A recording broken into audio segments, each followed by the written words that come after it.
mindset for this course and this type of training is that you want to provide a platform or a medium for force-on-force training. Now the problem is you come into my house, threaten my daughter, or my son, or my wife, I'm not going to be in a real friendly mind. I'm going to hunt you down and blow you away, period. I'm going to come in here going, where are you? Whether I'm using a handgun, shotgun, or whatever, I'm going to come and get you.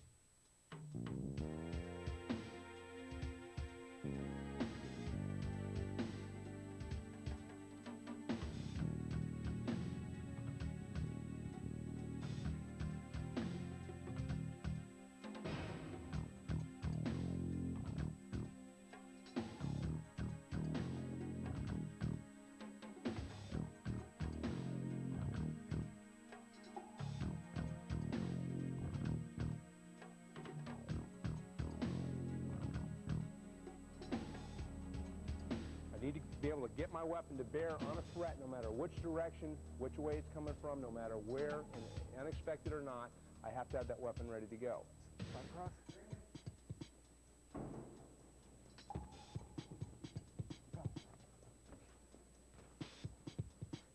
If you're being trained at a shooting range, they teach you how to shoot paper. How many people have you ever read in the newspaper where somebody's been attacked by a piece of paper?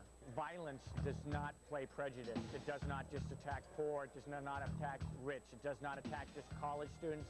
It doesn't just attack old people. It attacks everybody.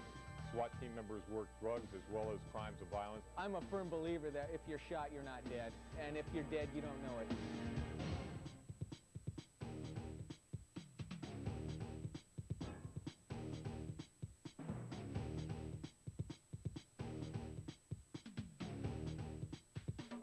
This training is unique in that it provides a force-on-force type concept. You have an actual adversary to work against, as opposed to just making the motions and pretending to be involved in a firefight. The Glock Model 21. It's a semi-automatic handgun, very rugged, finding wide popularity with law enforcement.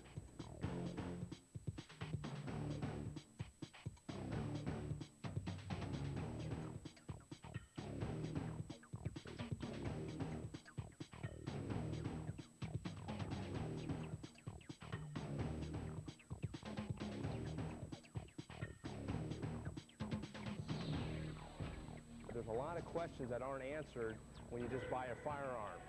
And there's a lot of questions in people's mind. What would I do, or how do I do this? Do I want to be standing here, or do I want to turn on a light, or what do I want to do? This type of training provides that platform and helps you answer those questions in a realistic way.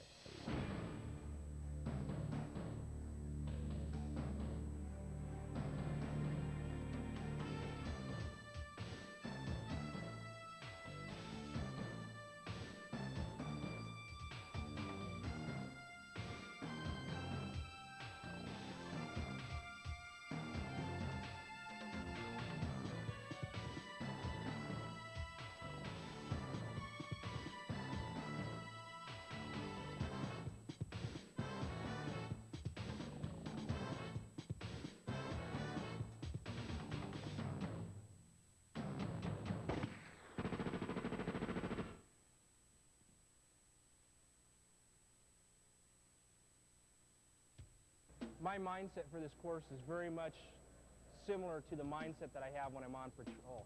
I have to concentrate on what's going to happen next, what my reactions are going to be, and where I'm going to move as I react. The mindset you need to have is that you have to have an open mind to new concepts and absorb new ideas. The mindset for this program that you have to have is you have to have a mindset that's prepared for making mistakes. You're going to get in situations that are sometimes out of control. And in that time frame, your body and your mind is reacting to things as it's not used to reacting. So your mindset has to be willing to accept the fact that you're going to make mistakes, and you put away your ego for this time frame so that your mind and your body can learn what it needs to do to correct the mistakes it's going to make, because you're going to be under duress. We're going to put things right in your face.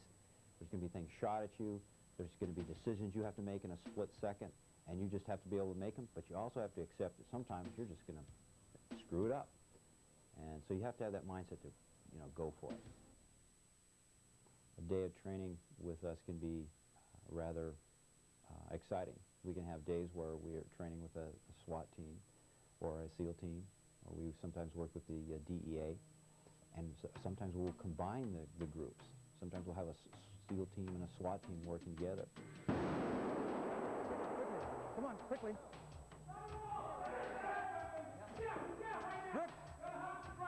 Brooke! Cuffing! The training that we get, that we have, helps every group, and every group interchanges. In other words, what I get from a SWAT team as a SEAL, I learn a lot from a SWAT team. I learn a lot from the DEA. Those people out there doing it every day. They have a different mission than what I have. As a SEAL team member, I can give them information, things that will help them. And we trade this information around, and we get better as a group. We also develop a lot of rapport, and we see things from different angles and different eyes. People have different perspectives to things, and we have to open ourselves up to, wow, what are these guys doing? And there may be things that they're doing that I never even thought about, and I want to incorporate what you're doing. And so we have this family of people that we work together with and train together with, and everybody is getting better. The first step we have to do is get ourselves in control. That starts what we call the shooting platform. Okay, essentially, the lower body is going to be the suspension system, because we know through trial and error that moving targets are much more difficult to engage than static, hiding type targets. We want to be able to move and present a real difficult target to anyone who might be trying to engage us. Okay, so that's essential. We got to be balanced. We got to move. We've got a suspension system down here. Ideally, we want to be able to move and keep the upper body fairly calm and steady, because we already have enough factors we're taking into consideration. We don't want to be erratically moving the upper body. Your head is relatively heavy. It's like a bowling ball, essentially. That's about how heavy it is. And if right at the moment that we're having to make a critical decision, we're moving everything around erratically, we're not efficient, and it makes it difficult to actually do what we need to do, and that's fire the weapon at our opponent. You guys will find yourself in areas that there is no cover, there's no place to go, you're just caught out in the open, and the best thing you can do is maintain a shooting platform. Okay, so I want to be on balance, okay? My finger is off the trigger, if you notice that, and I'll discuss that a little bit more. I want to, whatever the weapon may be, a shotgun, a submachine gun, it doesn't matter. I want to get a nice, good stock weld right here. I want to get nice and tight, so when I raise the weapon, all I need to do is lock it up to my cheek, and I'm looking right down the barrel, right through the sights. A lot of guys will ask me, hey, what's the deal on the trigger finger? Should I keep it on, keep it off?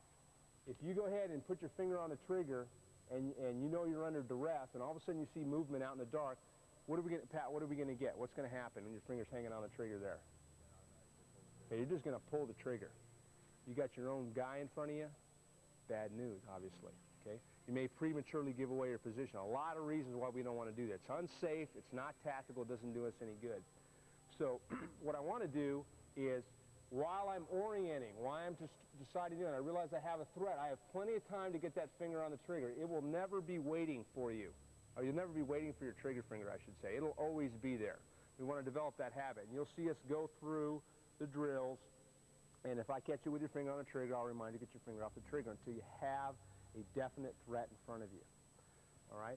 And we'll talk about the movement. Essentially what I want you to do is I want you to move real smooth, and I want you to wait, get your foot on your back foot, your weight on your back foot, place the front foot, and then transfer the weight. And there's kind of a nice smooth shuffle that goes on here where I'm just nice and smooth, and I'm not running. If you run with a weapon, what's going to happen with your head? It's going to be very difficult to acquire a target. In CQB, there's very, very few times when you need to be running. There are some, but as a rule, if you're running, you're probably wrong, and you're probably out of control. I need to be able to get my weapon to bear on a threat, no matter which direction, which way it's coming from, no matter where, and unexpected or not, I have to have that weapon ready to go. Some things that aren't the shooting platform. This is not the shooting platform. Weapon off the shoulder, down here too low, finger on the trigger, real tight motion, real tight muscular contraction. I don't want to do that. I want to be loose, and I want to be balanced. All right, loose and balanced, because that's the way your body functions best. You talk to any athlete in any sport, and they're very smooth. Okay? Same thing when we're working a shooting platform. Reflexive fire drill is designed to give the participant or the trainee the first exposure to force-on-force training. We work on the way he moves, we work on the way he handles his weapon, the decisions he makes, whether it's a shoot or a no-shoot decision. Our term here is economy of motion. We want to create a individual that can handle himself first. There's no way you can put together a team or even partners if you as an individual cannot control yourself. So that reflexive fire drill is designed to help you give you some of the basic building blocks to some of the other drills. We use the paint gun primarily to push the force-on-force engagement. We have found, we've tried a lot of different mediums. There's simunition rounds, we've done wax bullets, we've done blanks, we've done lasers.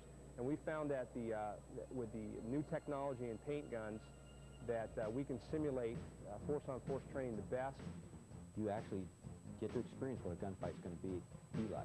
The shooter can typically fire 1,500 rounds as an individual in one day, and which is a lot of time behind the gun. You get the actual feeling of when a gun looks at you and a gun sends something and hits your body. You actually get that feedback that, wow, that's what happens when a real bullet comes out of a gun and hits me. The concepts can easily be translated over to live fire concepts. He's got a gun, I got a gun, and when I step out and I do it wrong, I'm going to get a paintball in the leg, I'm going to get it in the shoulder. If I want to go the wrong and I want to lead with my body first, he's going to take 3 or 4 shots into my body, and it hurts.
We use vehicles in our training.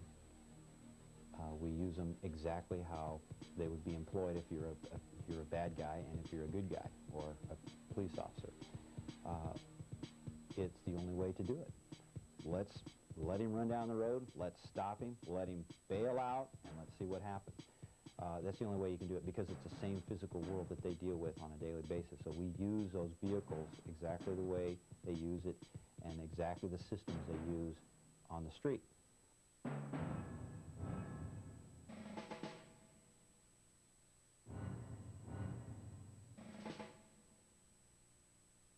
Our cornering techniques are designed to teach the individual the dynamics of what a building is all about. Every building has all kinds of corners. Every room is full of corners. There are left-hand corners and there are right-handed corners. So we teach that in a building, you're going to run into corners no matter where you go. And that is one of the basic building blocks to the movement through a building. If you can't take the corners correctly, then all your tactics are going to go right out the window. The individual that can control the corners and understand the physics, the geometry, and the dynamics, as well as the timing on the corners, is normally going to win the engagement. You have to be able to take those corners. You have to be able to take them strong side. You have to take them weak side. If you don't, you're exposing half of your body to the threat. In other words, if I'm a right-handed person and I come to a corner and I have my weapon in my right-handed side and I've got to go around to the left, that means my body is going to come out first. Now what happens is if there's a person on the other end with a gun, he's going to see a shoulder, he's going to see a chest, He's going to see all these things before I get a gun out there to challenge him.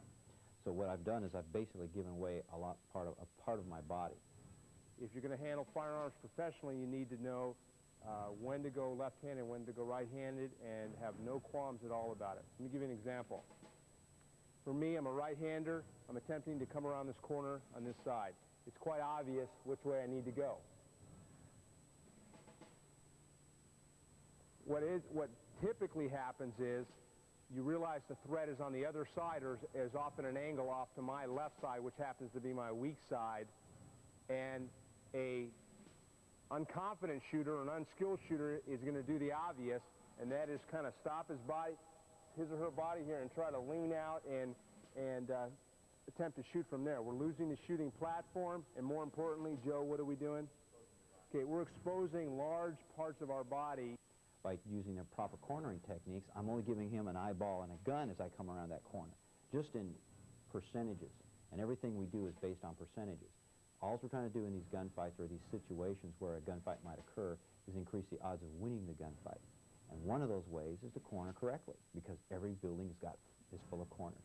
So if we corner our strong side and our weak side, in our position, in our school, we don't have a strong side and a weak side. We just have a left-hand side and we have a right-hand side. Let the bad guy have a weak side. We can use that against him later on. So we want to be able to corner, and so every time we come around a corner, all the bad guy has to shoot at is your eyeball and a gun. He's immediately faced with a threat, and that is your gun. If I lead with my body part, I am not threatening the bad person or the bad guy at all. All he's seeing is a body. That for bad guys, they don't have rules. If they know there's a security team in their building, or there's a SWAT team or a Special Forces team in their building or in their complex, they get to shoot at anything they want. There's no rules for them. So if you want to give them part of your body first, they'll take it. So cornering techniques teaches those people the vulnerability they have in a room or in a building if they don't do it correctly. That's what brings us next to the barricades. Barricades are another tool that we can use, but it's also a tool we can misuse. And we've also found in a lot of our training, these things become what we call magnets, okay? And they just, for some reason, when the bullets start flying or the paintballs start flying, people just suck into those things, okay? Now the problem you have when you get sucked into those things, I can't employ any of my tactical tools. And it usually looks like this. They look like John Wayne going out here. As soon as them things start flying in the air, they turn into what Pee Wee Hermans, okay? You see this number out here, they're out, boom, boom, the magnet gets them. Okay, and here they're locked in to the barricade. Can I observe anything from here? What can I do with my gun from here? Not a whole lot. What we'll see a lot of, though, is they want to observe, so they do. They observe. Okay. Now, what do I look like to him? Another melon. Okay. And we got another target sitting here. Okay. So what can I do to kind of make him under duress? What can I do to him? Shooting platform, okay? By putting this gun in his face, what does that do to him? Puts him under duress. How many people, when you point something at them, just take a rubber band, walk up to somebody, take a rubber band, go point that rubber band at them. Watch what they do. Okay? A rubber band will make you do all kinds of things. Well, imagine a real gun pointed at you. Causes you to do all kinds of weird things. I know, because I've done all kinds of new dances when people point guns at me, okay? So that's what we're trying to do to him. That's why we want to have that shooting platform, and that's why when we use cover or a barricade, we want to use it right, okay? What we found is we get away from this barricade. We get away from it. Why? Because I can't use this, okay? I can't use my major tool here. So I want to get away from this barricade. I got my shooting platform. The gun is down, so I'm in the observation mode right here. I'm looking at what's going on. If I see him, that's all I got to do. There he is, bang, okay? As I change, I can change positions. No matter what I do here, I've got a lot of different options, okay? I can change. My shooting platform stays the same. I'm using my barricade as cover. I'm allowing myself to see. I'm using it for protection. We also have members of the Highway Patrol that come through our course. I was engaged in a close quarters battle, a gunfight, handgun to handgun. It resulted from a high-speed stop during the dark hours, and 2 occupants. I took one out, got him out at gunpoint, handcuffed and searched that individual. And the second person I got out, and a struggle ensued, and it turned into a gunfight. He actually dry fired twice on me because the round was not chambered. And I lost my footing, actually went down to the ground, and from the ground I discharged 8 rounds and hit the suspect 5 times. They are very talented individuals who are very sincere about what they're doing. The weapon that was used was a 3rd generation Smith & Wesson, and it was fully loaded on the magazine. One was not chambered. And the suspect actually had the gun on me on the ground. While I was on the ground, I anticipated taking gunfire at that point, but no gunfire came from that suspect's weapon. This was all within seconds. Within seconds, I had mine out and discharged 8 rounds, hit him 8 times, or 5 times. And they're faced out there every day with a real-world situation. The suspect's gun did not fire because one was not chambered. The magazine was loaded. The gun was fully operational, but one was not chambered. They don't know when they walk up to a car on a routine stop whether the guy's going to pop out and start shooting at them. If I had to take the scenario and do it all over again, would be to actually engage the hostile, go right towards the threat. I was moving away from the threat when this incident occurred. Having the training I've had now from combative concepts, I'd have went right towards him. I'd have taken the fight away as quick as I could, instead of giving him that time and distance to react. This is a fear that they have. This is a consideration they have to deal with constantly. Okay, the scenario in a little more detail, I can't go into too much detail because I'm still under my department. However, it was a high-speed stop. This vehicle had 2 occupants. I was actually entering the freeway. The vehicle passed over 100 miles an hour. I had to accelerate, get on the radio, and notify a radio that I was actually engaged in trying to overtake a high-speed vehicle.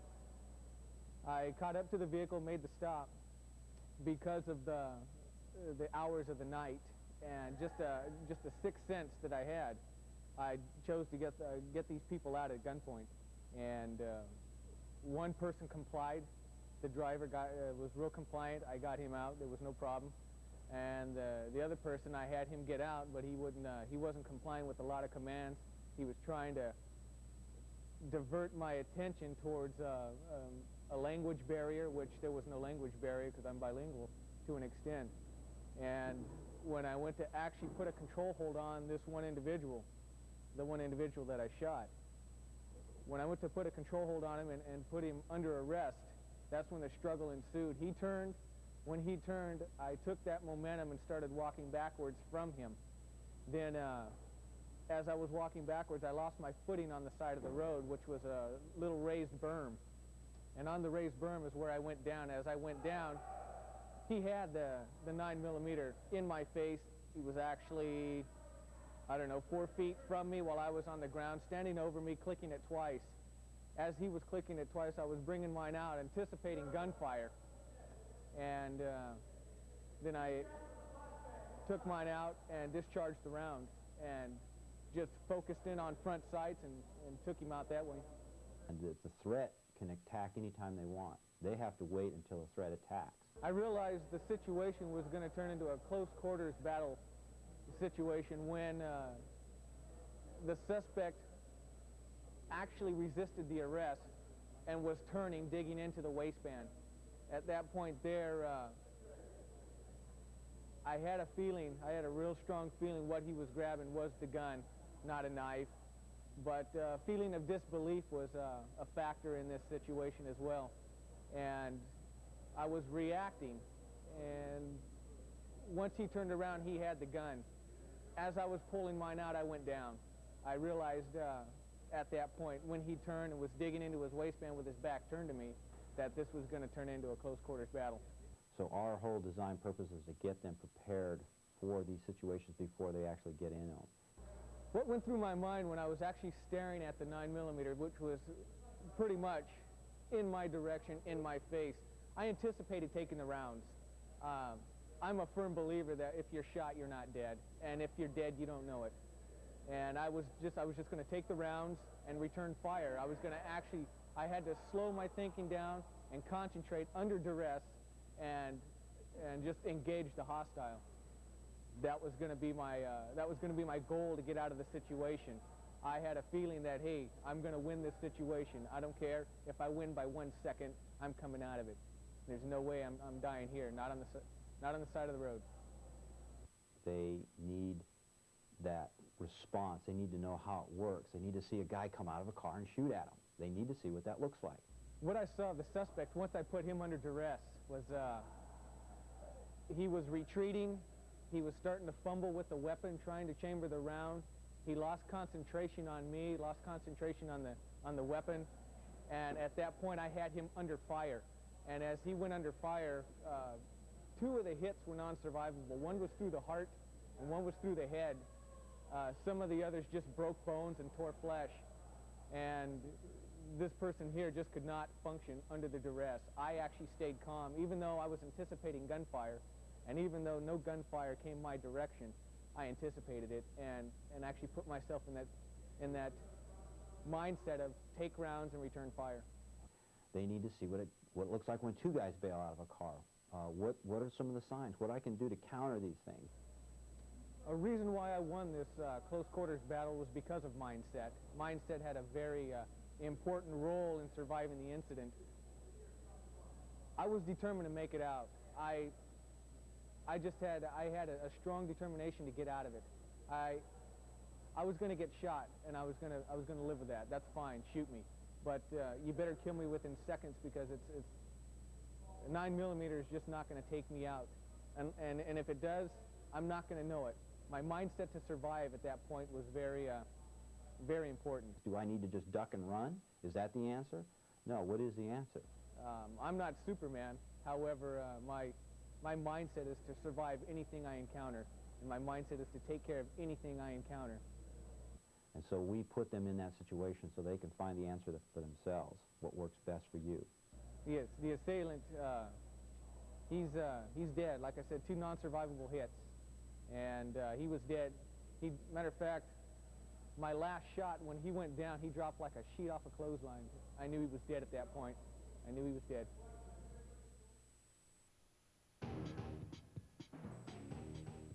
Okay, here we have a variety of weapons used by law enforcement and military entry teams. Start with one of the more common. There's a Heckler & Koch MP5. It's a 9mm fully automatic select fire weapon. It has a Surefire 6-volt light mounted on it and the fixed stock. Here's a Mossberg Model 500 with the stock removed for close-in entry work. This is a Benelli M1 Super 90 with Surefire tactical light. Also one of the better shotguns out there for entry work. This is the Colt SMG. It's a 9mm submachine gun. It's Colt's current competition to the H&K MP5, and it's seeing favor with a lot of law enforcement agencies. This is the new military M4 carbine. It's a modern version of the CAR-15 from the Vietnam era. It has a 14.5-inch barrel.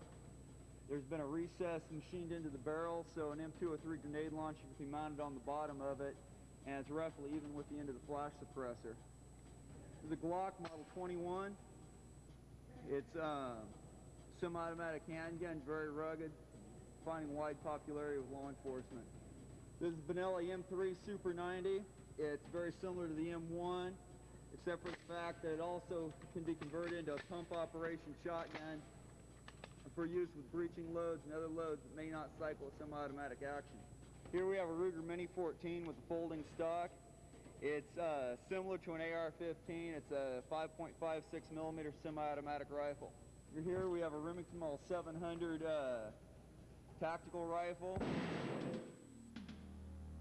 This rifle is a typical weapon used by the military and police small units. The rifle has a heavy barrel chambered in 7.62mm with inertial optics and a Harris bipod. Snipers are typically employed in a close-quarter battle situation in direct support of the assault element. Snipers are an interesting... Okay, let's slide, guys. Here we go. Here we go.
Cuffing.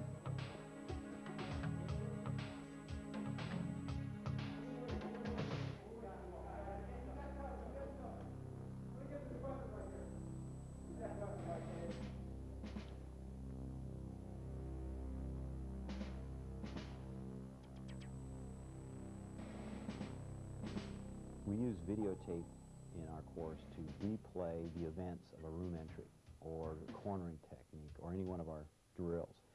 What the video does is it allows the student to look at himself. See, you can be critiqued all day long, but sometimes you don't understand what I mean. The videotape helps you sit there and look at yourself on camera, and you go, whoa, okay, that's what you mean. I went into that room, and I ducked. I can't believe I did that. Or the guy came around the corner, and I turned my back. No wonder he shot me. And so with the video replay, it's a great tool for the student because really he's the one that's correcting all these things. All we do is our channeling or trying to coach him in the direction that he really wants to go in the first place. He wants to be able to corner. He wants to be able to take down a threat if a threat materializes. And that is his total motivation. And nobody is more dedicated to that than the student because he does not like getting shot. He does not want to lose these confrontations. The paintball makes him realize that this is reality. I have to know how to do this. So he, with the videotape, gets to look at himself on videotape and go, wow, okay, that's a mistake I made. We also have used the videotape when we do our dynamic entries because as a lane grader or as a coach, I can't see everything that goes on. We come back at the videotape later on, we go, oh, wow, okay, now. And we can stop frame it. We go, okay, now look when you came in the room here. We can diagnose every little step of the way of what they did wrong because this increases the learning process. They're sitting there, that's where they're learning. The next time they do that room entry, they're starting to become more and more aware. Each time they do the room entry, they have a visual replay of what they did. Now let's look at this from the top. Notice how the point man will engage his first threat. As the rest of the team slides up, they slide in a good shooting platform as they move to the doors. They use a cornering technique as they move around those corners and up to those doors. Even though it's a doorway, it's still a corner. Constantly you see them working as pairs as they line up at the doors, preparing for the entry. They never let one guy by themselves. They're always working as pairs, working their way into a room as partners. That's one of the biggest keys. Moving, moving, moving.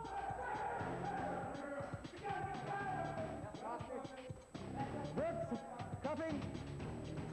Cuffing. These drills will flow easily when you do it dry without any threats that are actually shooting back. But as soon as you start throwing actual threats in there, you'll start seeing a lot of these mistakes come out. That's where we get a good use of video replay that will show us the mistakes that we see as team members are breaking down and making their mistakes under the duress of actually engaging a threat. What you're viewing here is a team in training.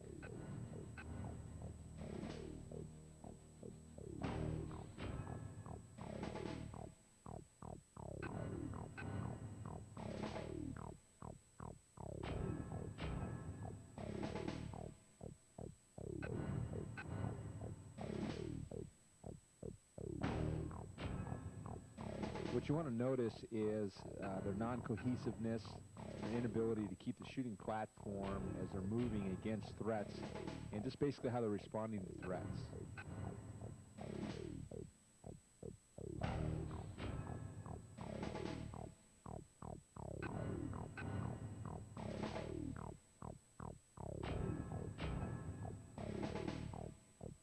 They have difficulty moving together as partners.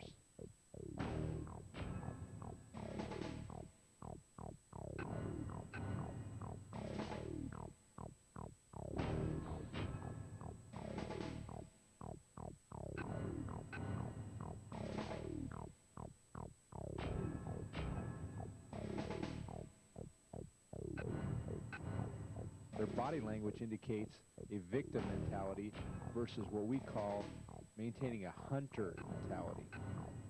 There's no fluidity in this team. What this team lacks is team leadership.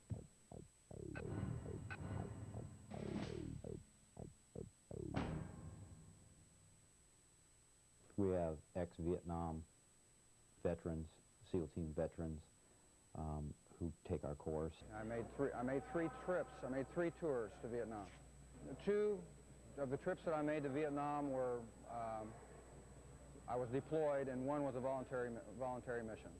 We're very fortunate that we have people who are ex-veterans of actual combat with combat experience. This is very, very useful to us because we really value their feedback. They've been there.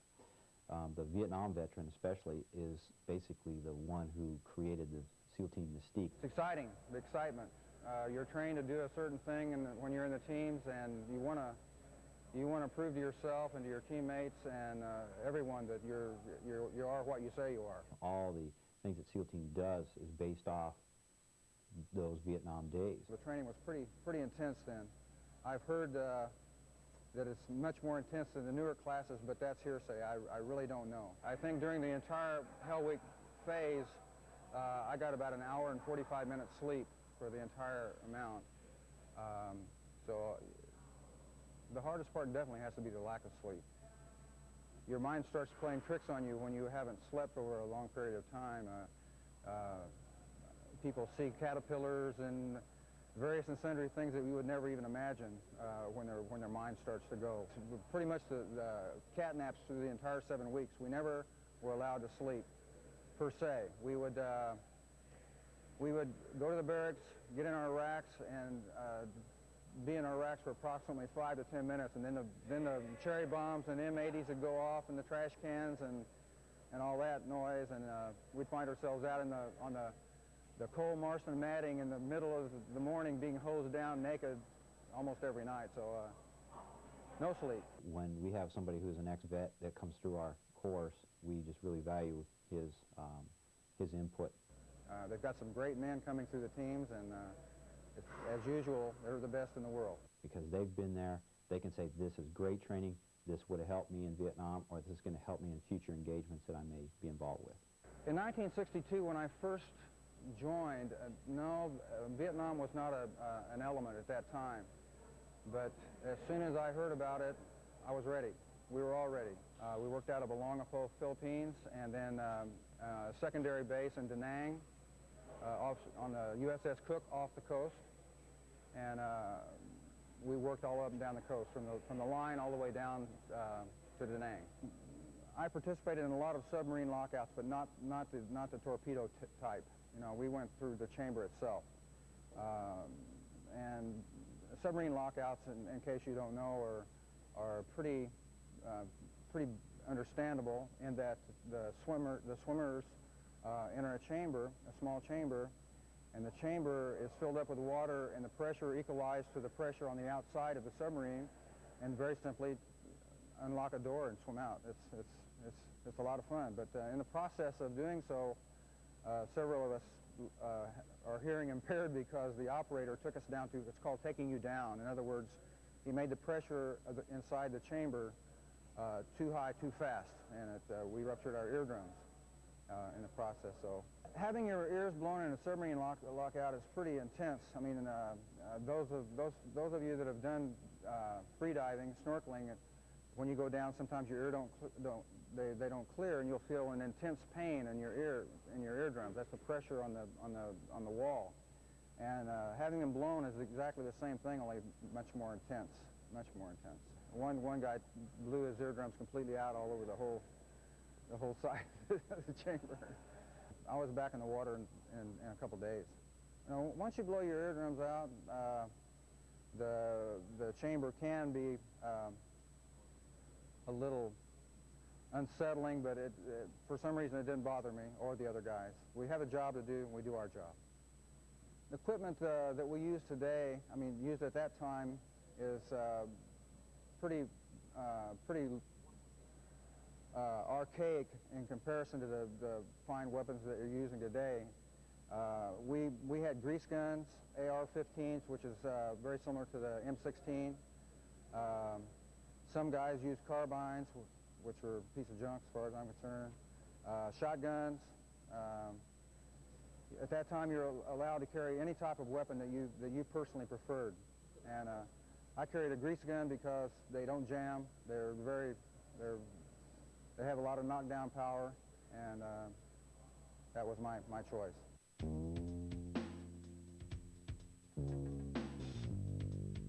This is a typical scenario designed for the DEA.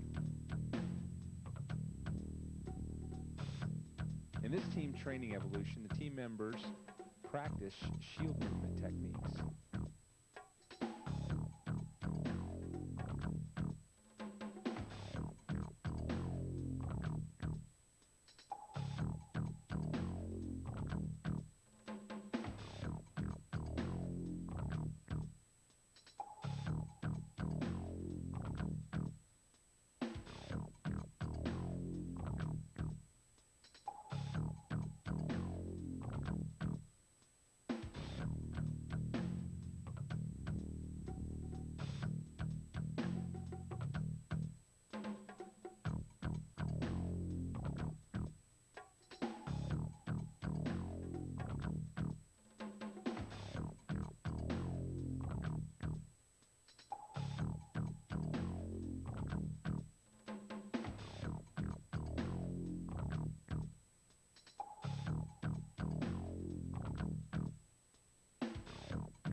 Handcuffing and prisoner handling is constantly being analyzed.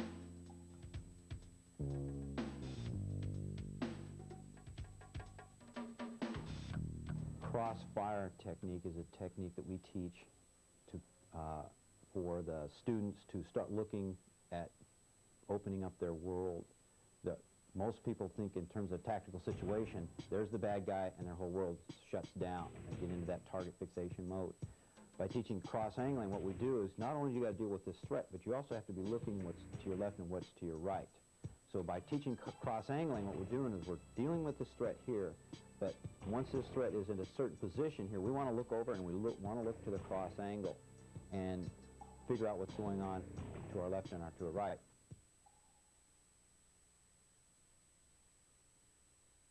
All right, now, being able to shoot strong side and weak side is going to bring us up to another tool, tactical tool, and that is being able to crossfire. That's working with my partner, okay?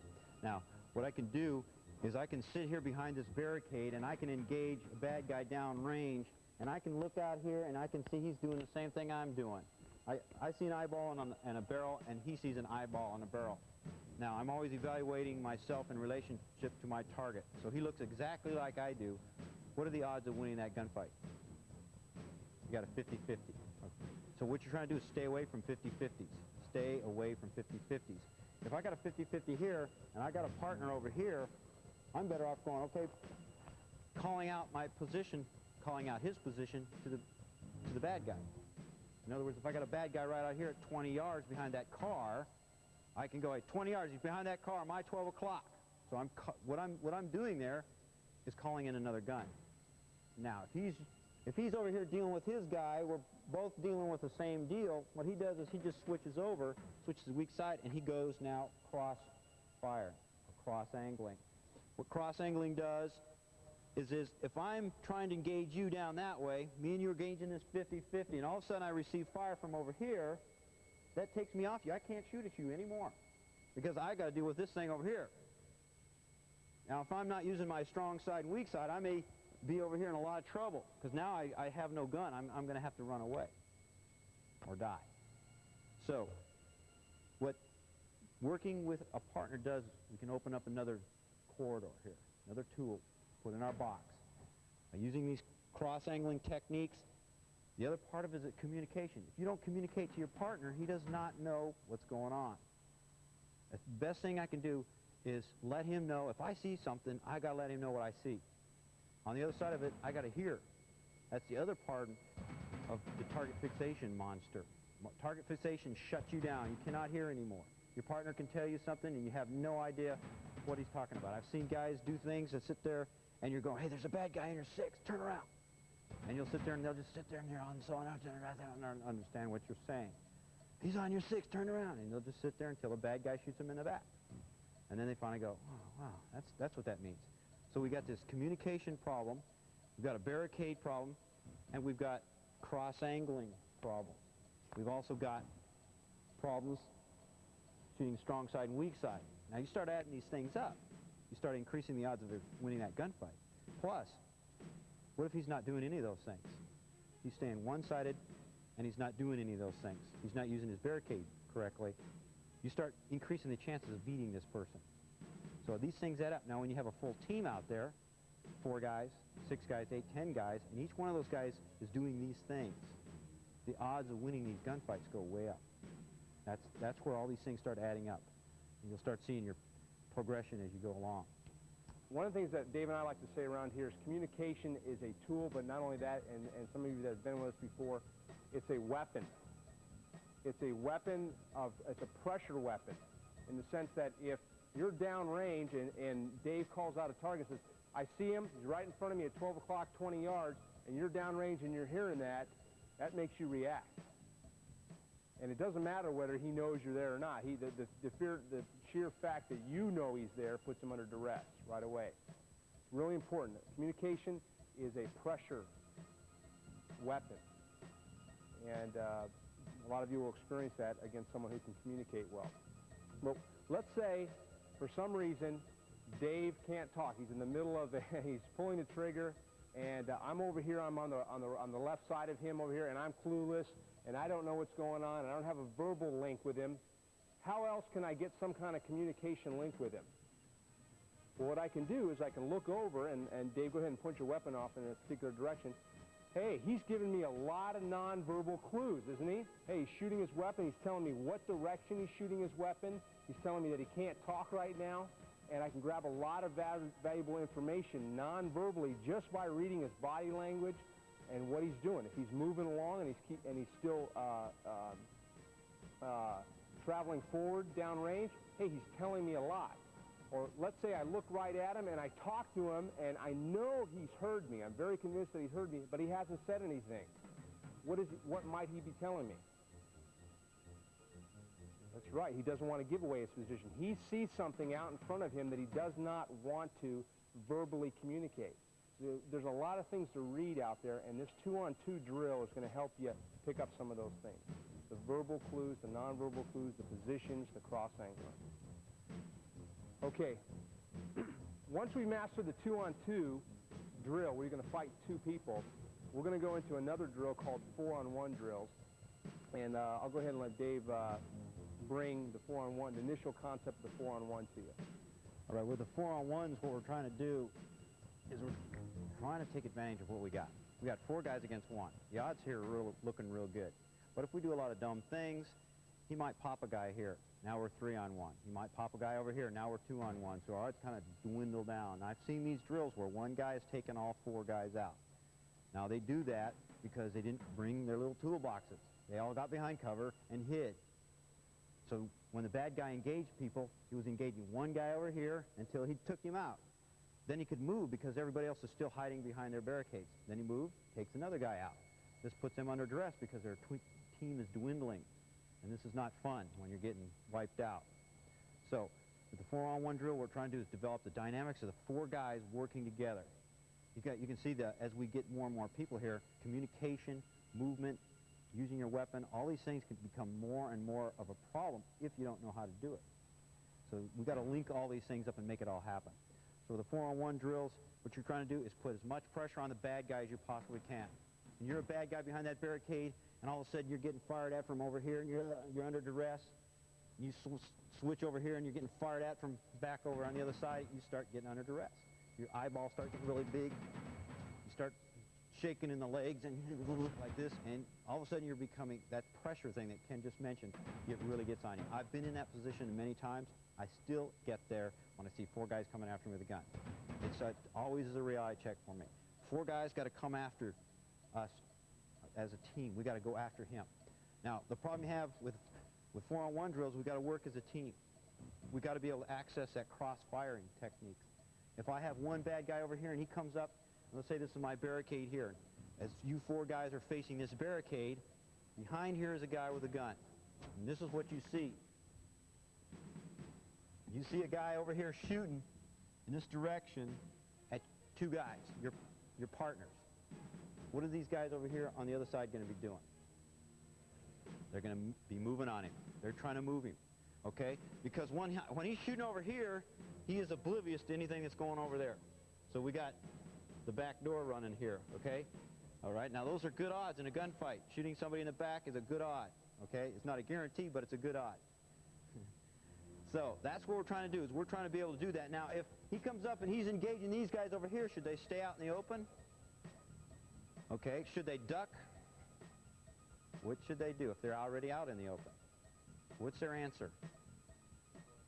Suppress his fire. Stay in your shooting platform. You may be out in the open and say I'm working this barricade. This barricade, let's say, is 20 yards from me. And the bad guy is over here, and I'm out here in the open. All of a sudden he starts shooting at me.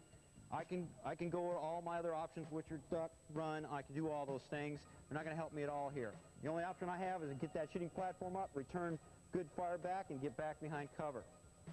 And if I have my partner working with me, I got two guns blazing at him, okay? And that makes it harder for him to do anything back. It puts him under duress. It's very difficult to shoot when things are doing this to you. It's a hard sight picture to obtain. So now while one team's putting him under duress, the other team's got to be communicating. And they communicate by watching where he's gun, or he's on us, he's on us, he's on us. If he's on us, we better be moving on that guy. Where a lot of breakdowns are, you'll see one pair over here just hammering this guy, the other pair sitting over there like this. Okay, locked in, glued into cover. They're not doing any good. These two guys over here lose somebody. It gives the bad guy confidence, or it gives him an option because he moves now to this useless side over here. These are where the breakdowns happen. So look for these things as you're doing these things, because you might see these mistakes.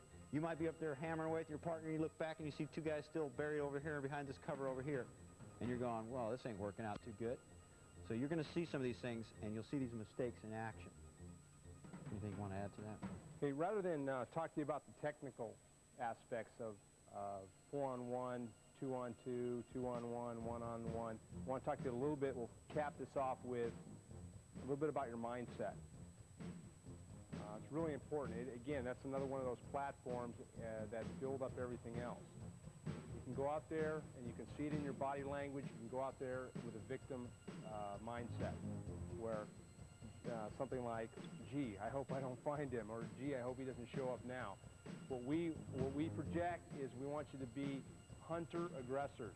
We want you to hunt your opponent down. You really don't care what he's going to do. We turn it around in our mind and say, he's going to be real concerned about what we're going to do to him. And it completely projects in the way you move and in your confidence and the way you approach every problem. A lot of groups are, they're successful only because they really haven't faced a sophisticated threat. They come in on times, the guy's sleeping, and you could be doing backflips through the front door. It really doesn't matter. Okay? But when faced with an actual threat where their op's been compromised or anything like that, they really don't know what to do, because they're more in the, gee, I hope we don't wake anybody up mode, or gee, I hope he really doesn't show up. Gee, my partner's getting shot at, and I certainly don't want to get shot at, so I'm going to hang out. A lot of those things in your mind. So we want to project the ability to hunt and have that mindset. The other very, very critical mindset is what we call the two-man rule. If someone is shooting at my partner, it's like he's shooting at my child, someone that I love. I cannot allow that to happen. I will always make the opponent downrange pay for that in some way, shape, or form. That's going to carry your whole team through. If we got a couple guys out there leading in the fray and everybody else kind of going, I don't want to be involved in that because the bullets are flying, it's going to come to you next anyway. Okay, and we found that percentage-wise, just hanging out in that victim survival mode doesn't do you any good. There's no technical advantage to it, and there's a lot of disadvantages to it. So you'll hear us talk about that. You'll hear us prodding you, getting you moving on all that stuff. Okay? Are there any questions or comments from you guys? Okay, with that, okay, I'm sorry, Dave. Go ahead. One last thing there. Okay. Ken really brought up a really important point, the hunter. You cannot stress that enough.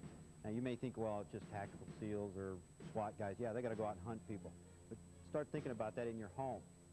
You're at home, somebody breaks into your home, and in your house somewhere is your children. Now, you can be a victim and go through the house as a victim, and you can see a victim just by the way they move. your body language will tell you this guy looks like a victim just by the way he moves. You can see him because his movements are erratic, he has no shooting platform, and he's more worried about getting shot. Now the problem is you come into my house, threaten my daughter or my son or my wife, I'm not going to be in a real friendly mind. I'm going to hunt you down and blow you away, period. So, and I'm going to have a different mindset. I'm going to be coming in here going, where are you? Whether I'm using a handgun, shotgun, or whatever, I'm going to come and get you. We had an incident that happened yesterday in Chula Vista about 4 p.m. where we had a subject kidnapped over a drug deal. What happened was the drug dealers show up, the 2 buyers show up, the buyers have no money, they do have guns, so they take the drugs and don't give the buyers the money. So the drug dealers decide, well, we need to get our drugs back, so they start looking for the 2 guys that ripped them off. They couldn't find them, but they take the brother. So they kidnap the brother. The brother's sister gets upset and calls the police department. SWAT team members work drugs as well as crimes of violence. They're also detectives. So they began investigating this case. About 4 o'clock last night, they put on their SWAT outfits and went out and did a raid and rescued the victim. They used a flashbang grenade. There was about 8 of them, 8 SWAT officers involved. They rammed the door and made entry about 4 o'clock. They found the victim beaten and tied up in a back room. The victim being tied up was also tied up to the suspects because they wanted to sleep. They didn't want him to escape, so they figured if he tried to move around, he would wake them up. We caught him completely by surprise. We arrested 2 suspects. The victim was rescued and is not injured. So we actually used their concepts last night. What you have just seen is a broad overview reviewing some of the potentially life-saving fundamentals that Combative Concepts has developed for close-quarter battle. I'm going to hunt you down and blow you away, period.